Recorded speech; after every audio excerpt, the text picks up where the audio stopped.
Now, when it comes to ultimate fishing days, I don't think it gets much better than this combo. I'm at the infamous Collingham Weir on the actual Weir swims, fishing for big barbel, and I've got a big guest to do it with. It's none other than Olympic medalist and top all-round angler, Dean Macey. He's already in the swim. I'm going to go meet him. We're going to talk all things big barbel and fish the best big barbel swim in the whole country. I'm excited. I hope you are. Let's do it. Oh, and in my excitement, I almost forgot. Just by watching this video, there's a chance for you to win a barbel setup, a 2-rod Coram barbel setup at that, for absolutely free. So stay tuned.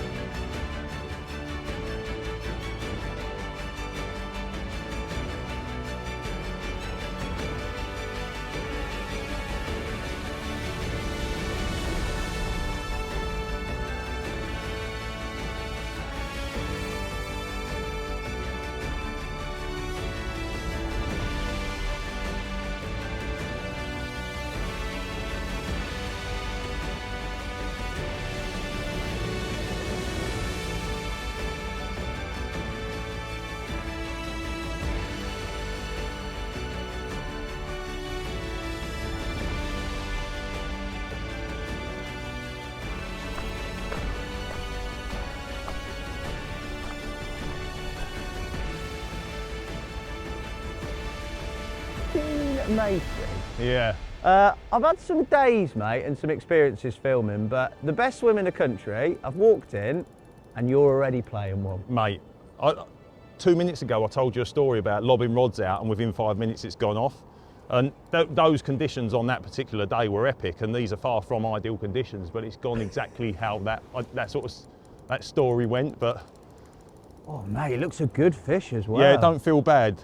Don't feel bad. The thing is, all the flow's pushing towards us, and when it takes line going away from us, it still feels quite heavy. But being a weir, there's a lot of debris and a lot of snags between me and the fish still, I think. But so I'm super nervous because, as you know, we shouldn't be here. As you know, we've had an absolute blinder, haven't we? We should be somewhere up or down river on maggots, scratching, and we have pulled an absolute blinder. Sometimes the stars align, mate, don't they? Well, hopefully it will be if this one goes in the back of the net. My net's just by my left foot. I'm going to get your net for you, mate. Good man. Good and man. With my sort of height, I'll be able to wade right out there. To that rock. Yeah. Right out. What a start, what a day. We're going to talk all things barbel fishing. We're going to get in your head about it because I know you love it, but let's concentrate on this one. What a start, eh? It'll do. It's a Bertie. Oh, go on, go on, no, go on. I can't scoop that, Just mate. salmon swoop it. I can't salmon swoop that. Not in this now it's gone downstream. Not in this little clear thing. You're not used to them diddy specimen No, nets, I'm used to a big old... Get your 46 out. I'd have had him then. It's got flow on its side.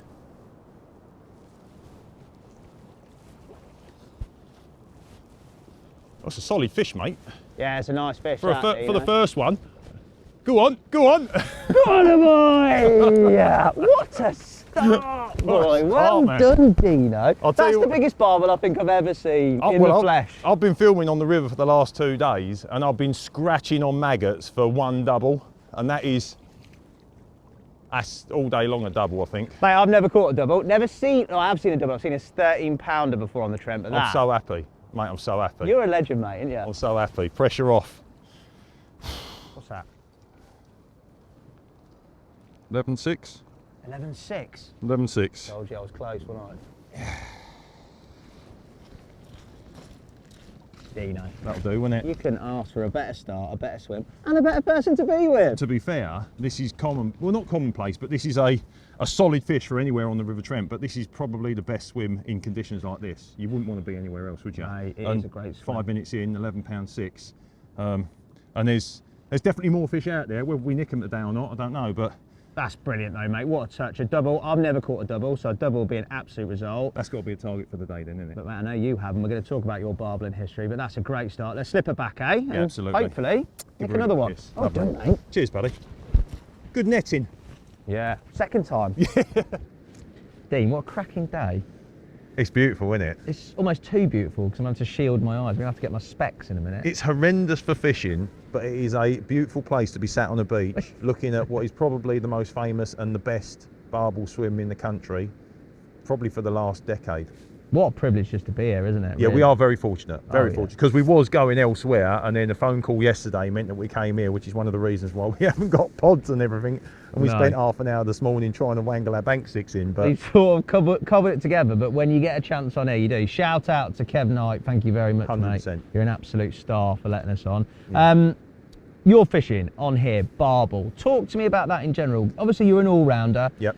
You always had a prolific career in terms of athletics, unbelievable career and all that. How did fishing come into that, and then how did you get round to sort of the Trent and Barbel? Well, I picked up a rod long before I put on a pair of spikes. Yeah. So I was fishing from a really young age, and I found I found my dad's fishing gear in the garage, and I used to play around with it before we used to get back from work, and then my sister used to sort of try and grass me up, so to speak. So whenever my old man used to pull up on the drive, the worst part about it was trying to get everything back in the same sort of place as where it was supposed to be without him knowing. And he caught me one day, and later on that year he gave me all of his gear for Christmas. And so from there I went down to the local park lake at the end of the road, King's Club. Right. And I remember the first time I ever tried to cast, I sort of cast and backwound at the same time, and I was literally home within 15 minutes with the biggest bird's nest, like didn't know what to do.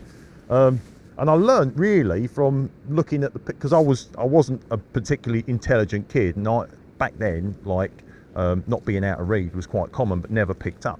So I used to get the art of fishing, but literally look at all the pictures. I had that, the black encyclopedia with a pike on. Yeah, that's it. Oh. Like the massive, great big binders. And my grandparents used to take me down to the newsagents every weekend. They'd buy me the art of fishing. I'd pull all the pages out, and I'd put Know Your Fish in the little album, and I'd put Watercraft in the other little album. And I taught myself really how to fish by reading, what I could read, but looking at the pictures from that. And I started off, so my very first thing was that I wanted to join a club. And my mum, when I was fishing for a couple of years, but I think I was like 12 or 13, and my mum took me round to this old boy. Well, he weren't old, he's my age, but he's old now, but he's looked old ever since I've known him, and that's like 30 years. But right. My old mate, one of my longest friends, Les Westbeach, and I stood on his doorstep, and he said, we don't really take kids because it's an adults club. He said, but because he's 6 foot, we'll let him in. Yeah, because he's 7 foot too. And basically he just picked me up 2 Saturdays every single month, and we used to go and fish matches, like little pools, like around the area, for the Lobster Smack Freshwater Angling Club. And then when I learnt to drive, I started driving him around, and we still fish to this day. So I match. Yeah, absolutely. Yeah, I'll speak to him on the way home from here. He's pretty much the first person I call when I catch a couple of nice fish, all the way through. I love that. I'll never forget what he done for me when I was youngster. And some of the experiences we had when I just didn't know anything about fishing, walking around the Warren, which is a local lake near me in Essex, and just seeing these what I thought were massive bream, and then we used to go matches in a coach onto the Great Ouse, and then walking. I'd blank almost all the time, but other people would catch, and I'd see these chub, and I'd think, oh wow, one day I'm going to be either draw a peg that was good enough to actually like reward me with something, or learn how to catch them, and that's all I did. But for many years, I was just match fishing with Les. And then I remember when I was competing, I had a day off, and we went and fished a match over at Tyler's Common in Essex. And I had 8 pound 1 ounces for about 200 fish, fishing at 14 metres. Now, this is like around the year 2000, right? And fishing 14 metres back then was like that, in the wind. And I remember waking up the next day, that was on the Friday, and waking up the next day going training on Saturday thinking, bloody hell, that weren't much of a day off, was it? And so I went and bought some carp gear, started doing a bit of carp fishing, loved that because it was a bit more relaxed. And then in 2005, I was fortunate after doing the 2004 Olympics, I'd done an interview, and someone said, oh, boo-hoo, you came fourth for the second time, like. And I said, hold on, like, actually, the 2000... Who said that? Well, it was my second fourth, so they thought I was going to be really upset about it. But actually, a fourth place in the 2004 Olympics was a result because I was injured, so I sort of outperformed. Anyway, long story short, I went sort of like, you. Yeah. I thought that was all right. That was a decent performance. I outperformed what my own expectations were. I said, so to answer your question, the first thing I'm going to do when I get home is I'm going to France for a week's fishing. Nice. Someone picked it up, did a show for Discovery called On Course, That's right, on course with Dean Yeah, Macey. I loved it. I loved it. I It was remember brilliant. that. And I met, through that show, I met Steph Horak, Phil Smith, Pete Redding, so many, like Fish with Terry Hearn. Yeah. I met so many really cool all-round anglers, and that gave me the all-round bug. And from the year 2005, I've pretty much just been an all-rounder, and I've never really pegged my flag to any genre of fishing. And I've always said to people since then, like, I can't believe how narrow-minded I was just to match fish or just to carp fish, because there's so many aspects to fishing, and through an entire season you can experience so much more. And even to this day, like, I've only been bass fishing on the lures for the last couple of summers, but even the bass fishing, like whilst you're standing on the rocks just casting out into the middle of the sea, when it goes off, that excitement, that's a new sort of string to my bow. So I'm still learning and experiencing new aspects of fishing, and being an all-rounder, that's what I really love. But to answer your question, this is a really long way of going about it. No, I like Barbel it. fishing started on the River Severn for me, and it was Did it? Les that took me up there. Fishing a little cage feeder, Emperor Maggot, and I was casting between this sort of like this rocky run at Arley. And I remember my mate Les saying to me, he said, look, when the tip starts bouncing, he said, that's not a bite. He said, they're just having a go at the feeder. He said, just wait for it to hit you in the nuts, like, you know.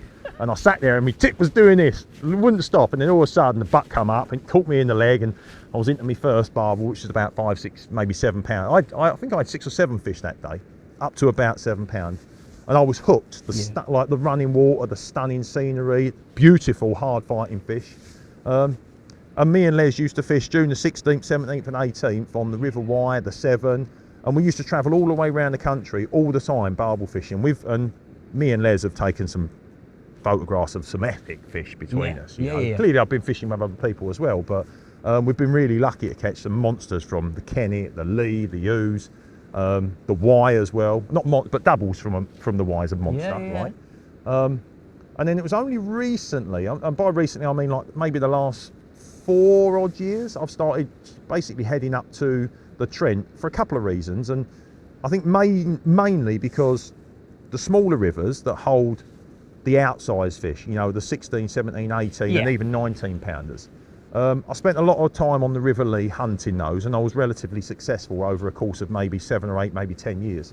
And I caught all the target fish that I wanted. And I think I lost the passion for sitting there. I mean, really, I mean, you look at people's photo album and you go, wow, you've caught this, you've caught that. And it's incredible to have those sort of fish to your name.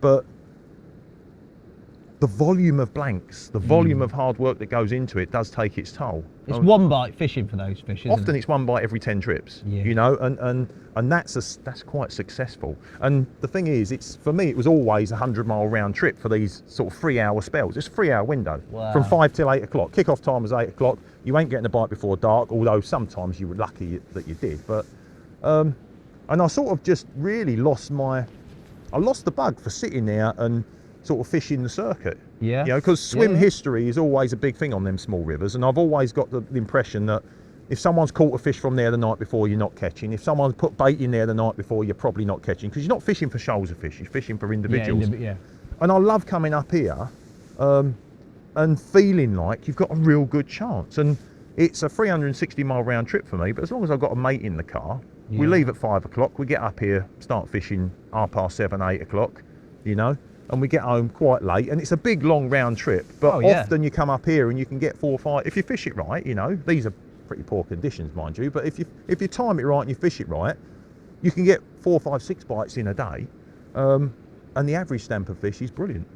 It is like, I don't know, I can't think when, I haven't got a timeline in my head, but definitely over a sort of recent history, it has just absolute boomed in terms of not only numbers, but just the size and stamp of the sheer amount of big uns that are in here is ridiculous. Case in point, we're at a weir pool here where, I mean, you've had a couple of trips before where you've caught them to 15 pound. My first trip I was fishing peg 4, and I was wading out and balling out bait all day long, knowing full well that I wasn't going to be catching until after dark. Generally, it's these 2 pegs during the day, and then back then when I fished the weir for the very first time, you was allowed to night fish it before everyone started taking the mickey.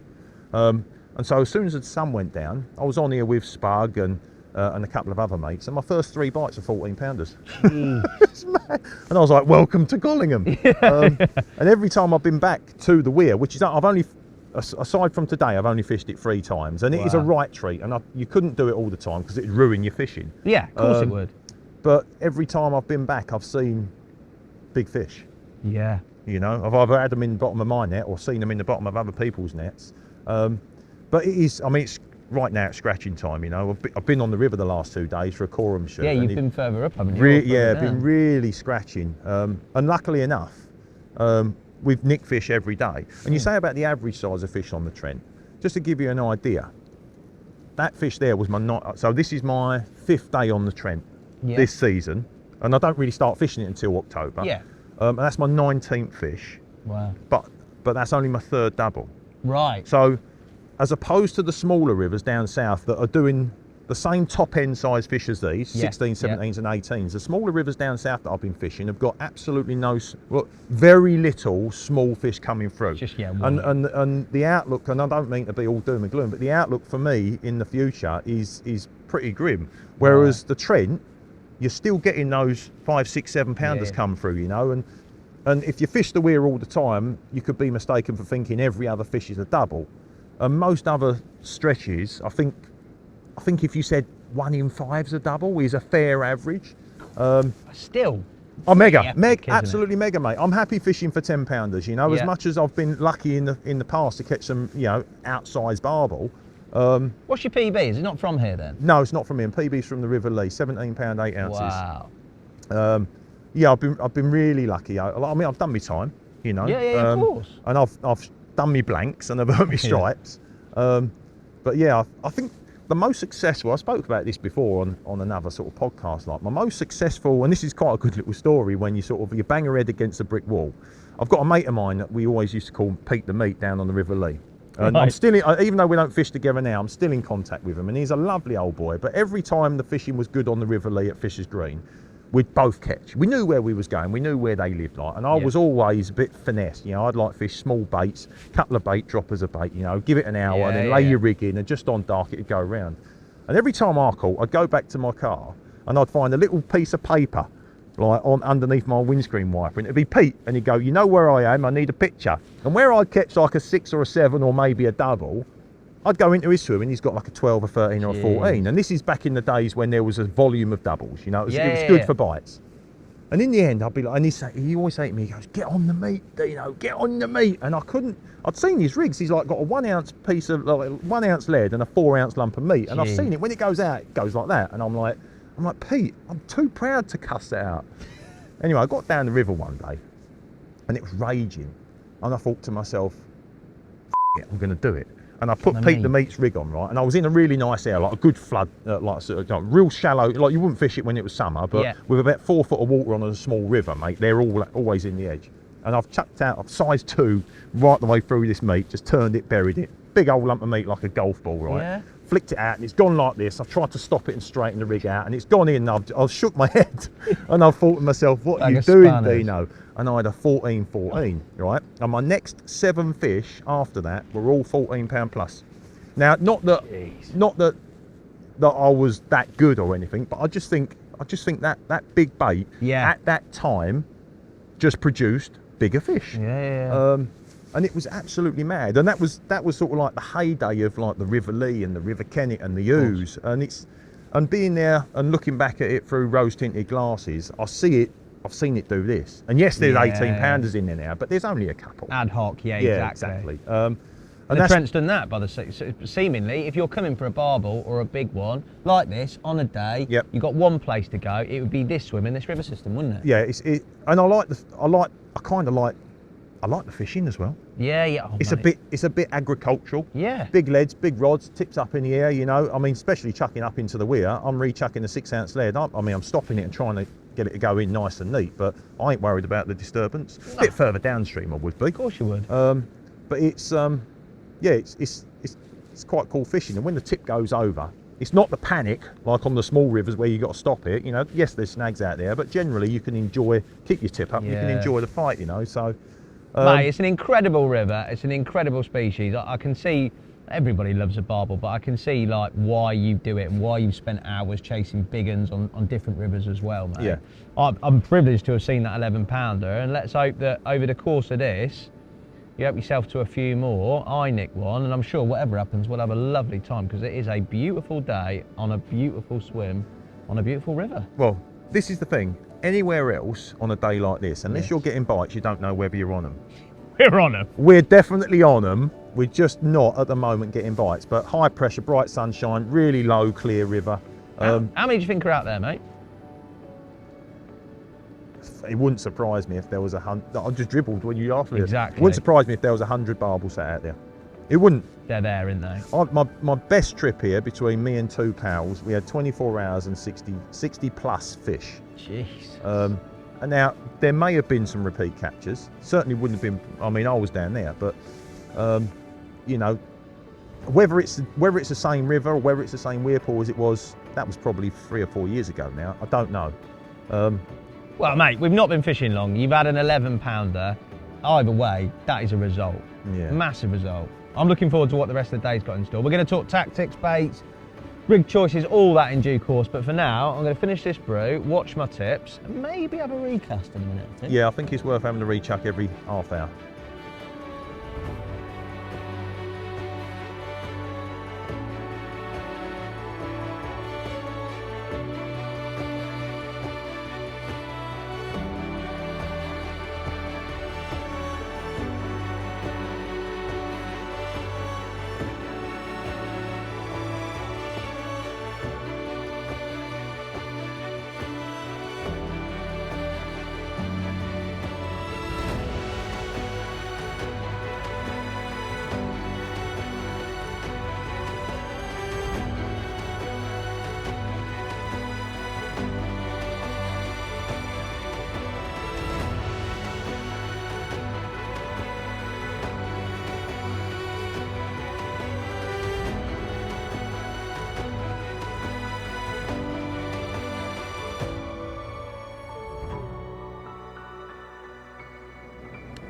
Dean, we're talking, obviously, barbel fishing in the UK, but you've had some incredible results with, is it a subspecies of our barbel? The old Camiso barbel or not? No, there's lots of different species of barbel. When in Spain alone, there are, I believe, 12 different species. Wow. And the thing when you're trying to catch Camiso barbel is trying to catch a genuine Camiso over a hybridised fish. What is a Camiso barbel then? Give me is it just a... Well, it's a type of barbel? Yes, a type of barbel, yeah. But they grow massive, don't they? Yeah, they do. I mean, they can do, yeah. I mean, you've got stories of 30s and 40 pounders, but I think they're very rare creatures, you know. You find them in, like, the Gardenia River, and you find them also in some of the massive, great big inland seas. Yeah.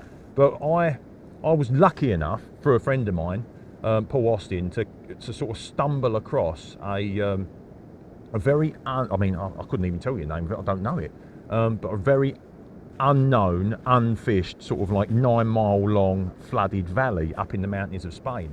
And we went, and basically there's a certain season you're allowed to fish or something like that because of the houses in one part of it. Okay. And so you're only allowed to fish basically through the winter, which is sound because there's so many crayfish on there, it's ridiculous. Even in the middle of winter, it was horrendous. Like, I found one in my crock one morning. They're walking out the water when they know there's a bit of bait in your swim. Yeah, they come to you. Yeah, but it's not a swim. Like, you're sort of living on a cliff. So you basically you launch your boat and you go down this like sort of flooded valley, and you just find somewhere that's sort of like hospitable enough for you to pitch a tent and get some rods out. And it is, when I say it's brutal, I mean it is genuinely just a cliff. There is just like that? It's like as steep as this behind us, but complete rock, barren, twigs.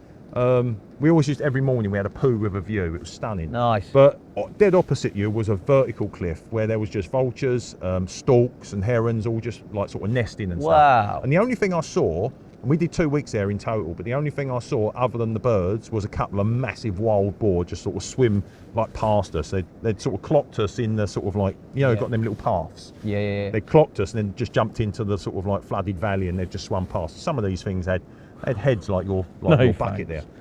Anyway, so like it's like non-stocked, it's all very natural. If you're not on them, you've got to try and move type of thing. Right. But we went out there for a whole week in January, and it got down to like silly temperatures.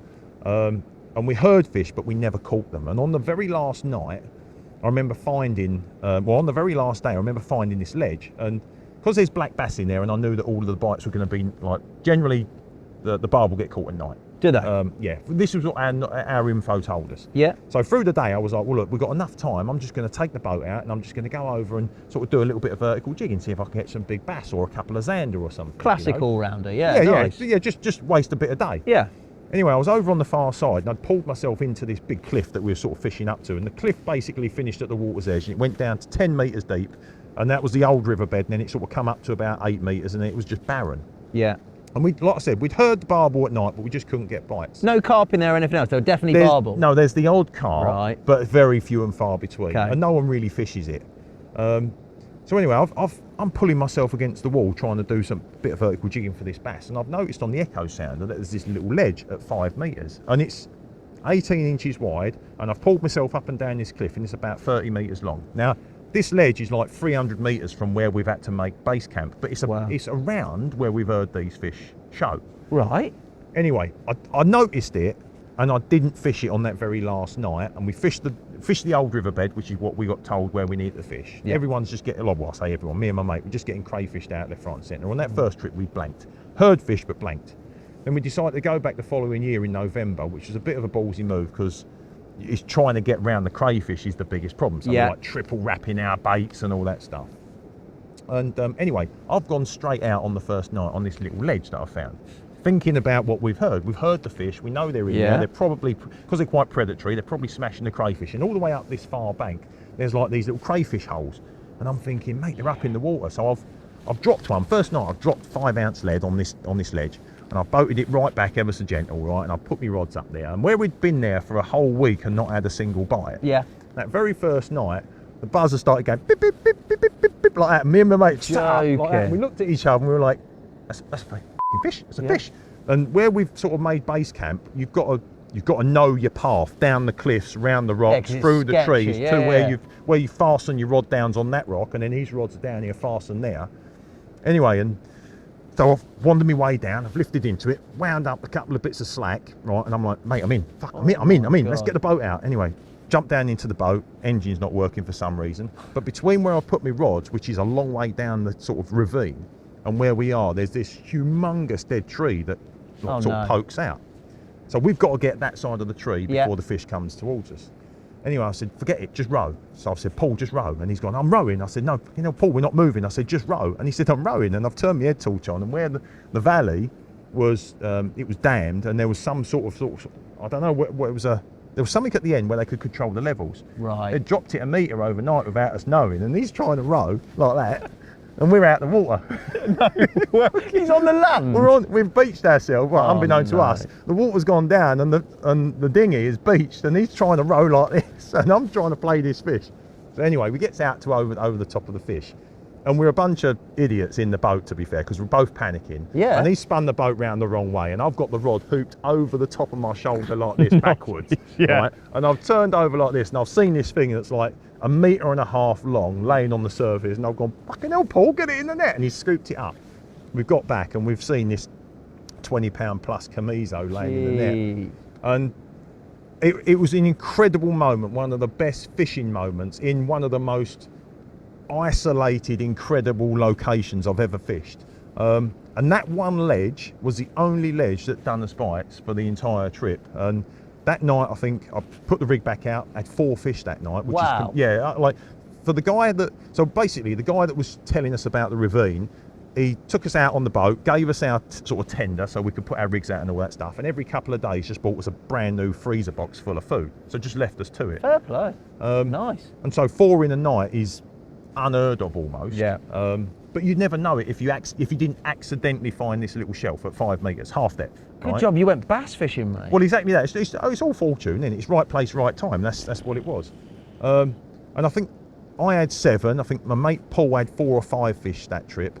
And it was incredible. We're talking about fish from sort of 17 to mid-20s. That's ridiculous, isn't it? All massive fish. 2 genuine chamizos so one of the guys that actually took us out there,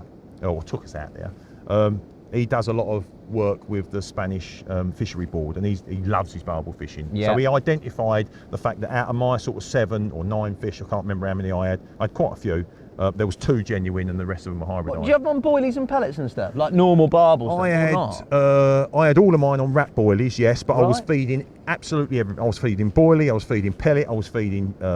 What, to bring everything in? no, I was feeding maize and I was also feeding tiger nuts to try and give Wow. myself options.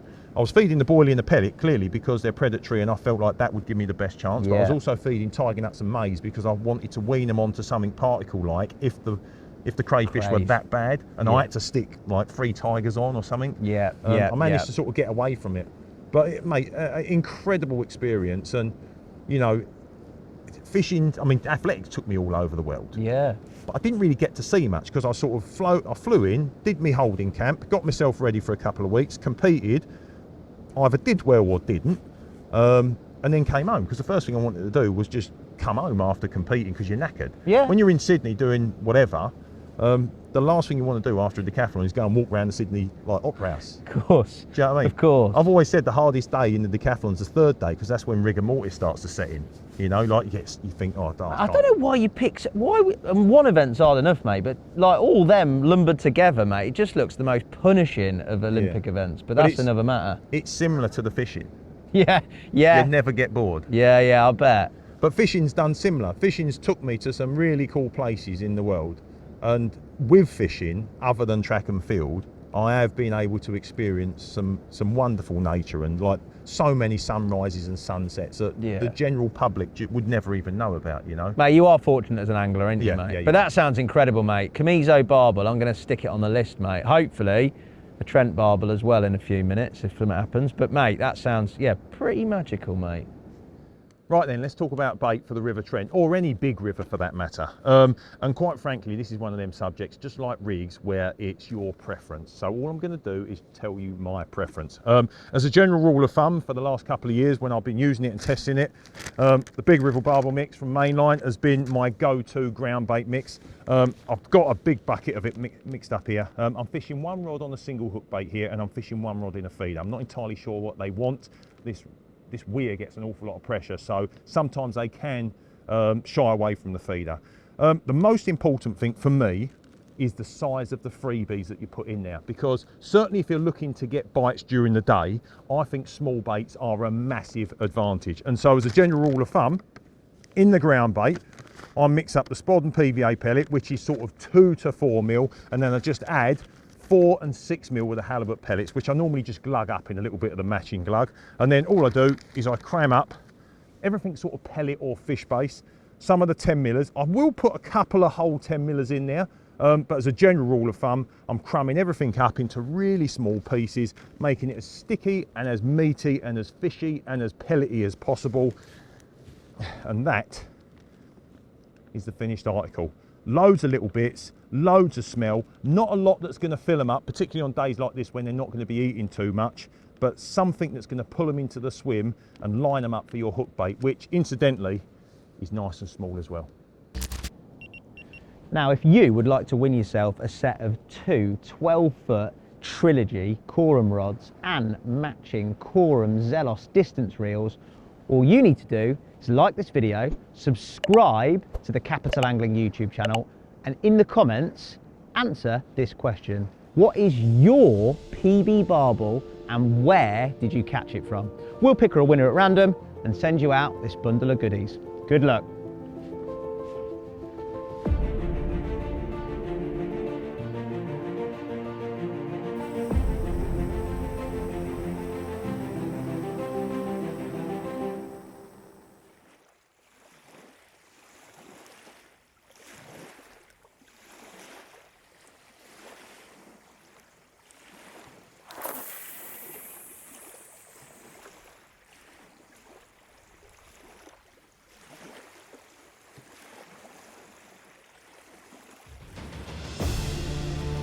Well, it has been a bright, very difficult day after that mega start, hasn't it, mate? It's been a grueler, yeah, but like, it's only because we're at Collingham Weir that it was unexpected, but low clear, bright, you know, you can put baits in front of fish and they just aren't feeding sometimes.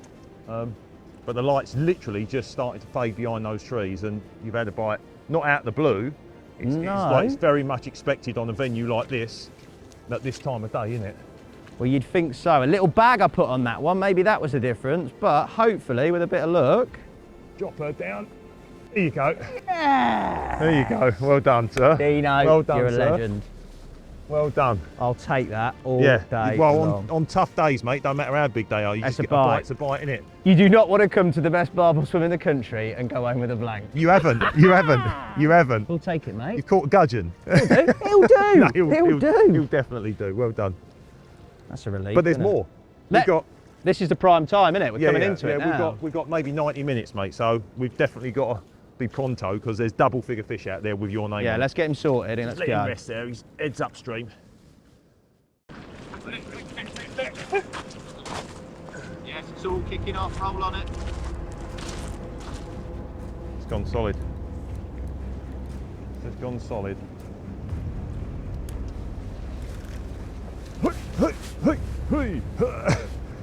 Fucking hell, a few years ago I'd have done that in one go.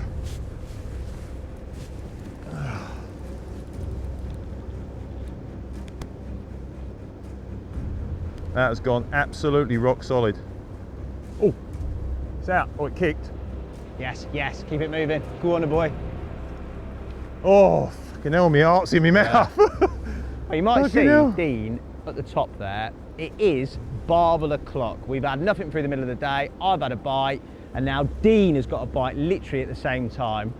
His feels a lot bigger. He's also all the way up there to get a bit more height and angle on it, because it did get stuck at some point on something out there. But it's free, and hopefully with a bit of luck, It's not free, I'm going to break my leg. Free hand. So I'm got good. it? Yeah, don't call me Mountain Goat Macey for nothing. Mountain goat. Is he over the top of your other line? I think he is. Yes. Jeez Louise. Heart in the mouth stuff, mate. Barbel fishing, eh? We've had a lovely, relaxed time, and then you decided to make it carnage at the end. Don't go solid again. Go solid again. Come on, just don't lock up. You're here. It's Don't all right. mind a really good, hard fighting battle, but locking up in a weir pool's not the one, is it? What a scrap, though, mate. It does feel big, I'll be honest, it does feel big. Yeah, look at the bubbles Yeah, behind it. I can see it. Right, let's take our time now. Let's take our time. See the bubbles? Can, where are you? There we are.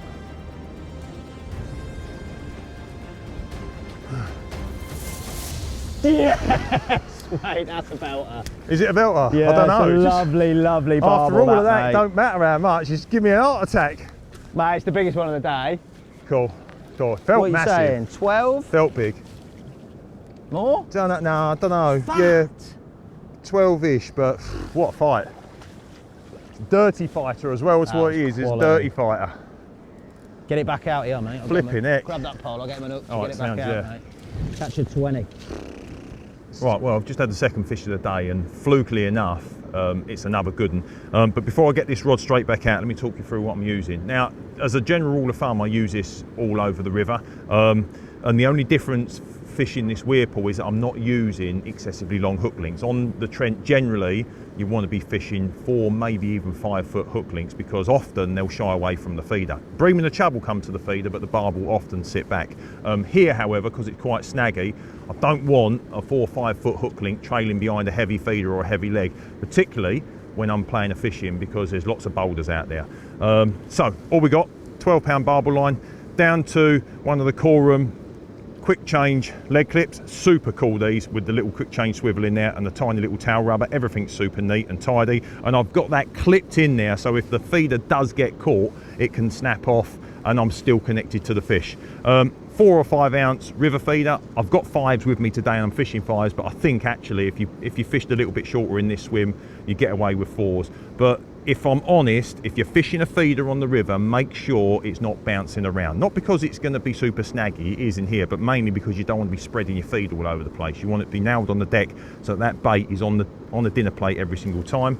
And like I said, hook link wise, a lot of people complicate it, and if I'm fishing bit baits like maggots, tiny little bits of boilie, then I will fish a combi hook link, which is probably 3 foot of fluorocarbon down to a tiny little micro swivel, and then a little piece of supple braid, because the supple braid definitely gives you better hook holds with small hooks.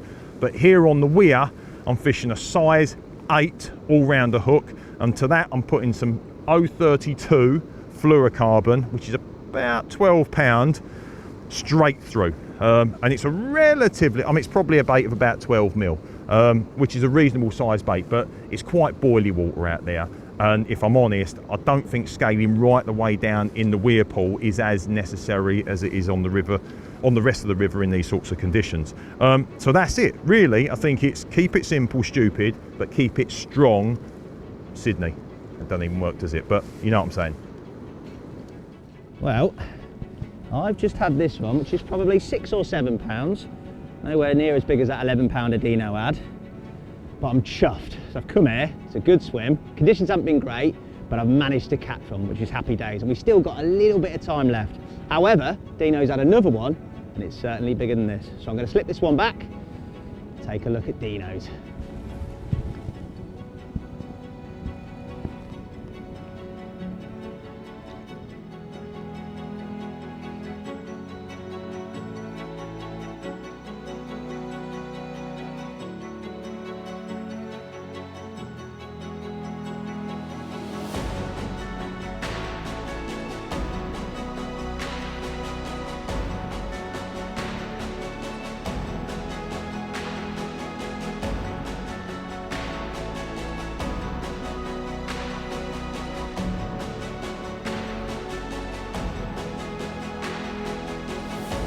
Pound bigger, 12.6.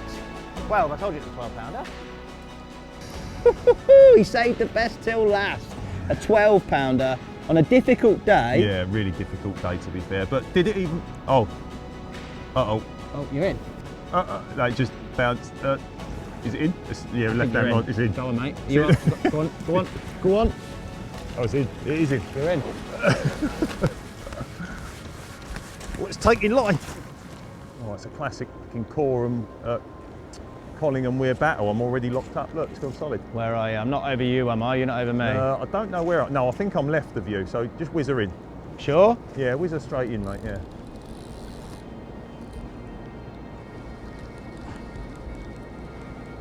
Well, these battles are doing my head in. The stress levels are through the roof because I've had 2 bites in the last 15 minutes. I'm just about to put the fish back down there, it's resting, so it's in no harm whatsoever. But that fish got me locked up a couple of times, and this fish has got me locked up. Boulder City out there, it seems. But in these situations, I'm not sure there's anything really you can do other than just keep a bit of pressure on, hope it kicks out, which I did for the first time on that one, and then the second time on that one, I sort of bit the bullet and I sort of slackened off slightly and just gave it a little bit more, or a little bit less tension. It's one of them. The way I see it is I don't think the fish is caught, I think the feeder or the lead's stuck and it just gets jammed behind somewhere, so tense timed, especially when it could be a PB. It could be a PB. Well, whilst Dean's having this protracted battle with a monster barbel at barbel o'clock, I've slipped the other one back, obviously because we're not going to retain them, it's not safe for barbel at all. So that's rested, it's gone back into the river, and hopefully we can close this difficult but successful day on Collingham Weir with one more barbel. Fingers crossed, eh? Either way, that sunset is absolutely beautiful.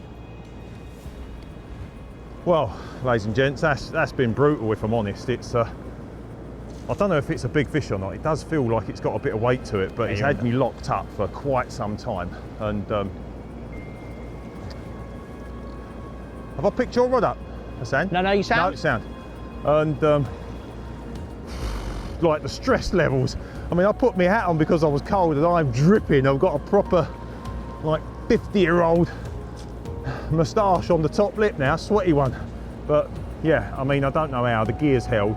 Like I said in the rig chat, the one thing you need in here is just something that's substantial, because you are gonna, as much as you can try and sort of feel for a drop and lead around, you know, I'm getting snagged up and caught up in rocks halfway in. So yeah, anyway, we're nearly there now after what seems like an eternity. And come on, it's feet from the feet, inches, centimetres, it's in. What Bloody a hell. way to round off, mate. Relaxed. Mate, that is great work on a very You know difficult when day. you love and hate something in equal measures? I'm there right now. He's a belter, though. Is there another good one? Yeah, of course it is. Flip me neck. Yeah, that's a lovely one. Didn't feel small. Didn't feel small. What a fight, eh? What a backdrop. Dino, what a way to round things I'm off. sweating, man. Wipe my brow for me. That was so stressful. He started in style, he finished in style. Mate, it's a difficult day, but you have Yeah. had an absolute blinder, mate. It's been a privilege to be out with you again and to be here, You mate. too, man. You Thank too. you so much. You'll have to come back and do another day with me because you definitely deserve a double. Mate, 100%. I've thoroughly enjoyed it regardless. I haven't blanked. It's been brilliant to learn from you, to talk to you, to spend some time with you again. It's been too long. Yeah. Thank you guys for watching. Make sure you tune in to the Capital Angling YouTube channel and subscribe for more content like this. This man has put on a masterclass and I've loved it. I hope you have too. Cheers, mate. Well done, mate. Mwah. Man, I'm dripping.